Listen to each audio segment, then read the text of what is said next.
Regional parties, Tripura मोथा हो, हमारा AGP हो, हम लोगों को टाइम टू टाइम बैठकर डिस्कस करना चाहिए, क्योंकि नॉर्थ ईस्ट में जो भी हो रहा है, आप मणिपुर में देख लीजिए या फिर बॉर्डर डिस्प्यूट्स देख लीजिए, या मेरे त्रिपुरा में जो भाषा के लिए जो सीबीएसई के लिए प्रॉब्लम हो रहा है, तो हमें अपने लोकल इश्यूज में हमेशा बैठकर एक कम्युनिकेशन रखना चाहिए, बात करना चाहिए।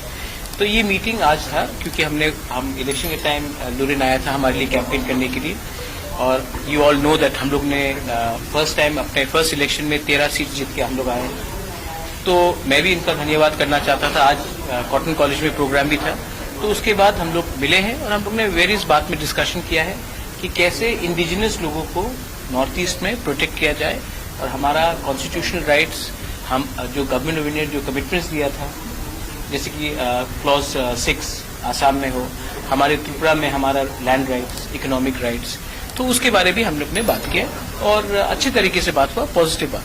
2024 बहुत लंबा टाइम है, उसके पहले और बहुत जगह में इलेक्शन है, मिजोरम में भी इलेक्शन है, छत्तीसगढ़ में है, मध्य प्रदेश में है, राजस्थान में है, और जहां रहा मेरा बात, मैंने पहले से बहुत क्लियर रखा है कि मैं अपने इंडिजिनस लोगों के लिए फाइट कर रहा हूं, और जब तक हमारे इंडिजिनस लोगों को हमारा जो डिमांड है ग्रेटर त्रिपुरा लैंड का, कॉन्स्टिट्यूशनल सोल्यूशन का नहीं मिलेगा, तब तक हम लोग अपना इंडिपेंडेंट लाइन लेकर रहेंगे। अगर गवर्नमेंट ऑफ इंडिया या फिर ऑपोजिशन पार्टी, कांग्रेस भी हो या सीपीएम हो या बीजेपी हो, अगर वो हमारे लाइन में नहीं आता है, तो हम जीते या ना जीते उनको हरा देंगे। ये मेरा पॉइंट क्लियर है, उनको हमें हल्का नहीं लेना चाहिए।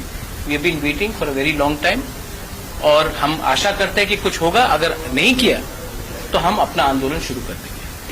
वो उनका व्यू है कि नॉर्थ ईस्ट के लोग उनके साथ हैं। मुझे लगता है कि मेघालय में सिर्फ 2 सीट मिला बीजेपी को, दो मिला। त्रिपुरा में उनका सीट घट गया। मणिपुर में आज कुकी के 7 बीजेपी एमएलएज ने कहा है कि वो अलग स्टेट चाहते हैं, वो मणिपुर में नहीं रहना चाहते हैं। तो ऐसा मिजोरम में एक है शायद उनका एमएलए। तो नॉर्थ ईस्ट बहुत डाइवर्स स्टेट है।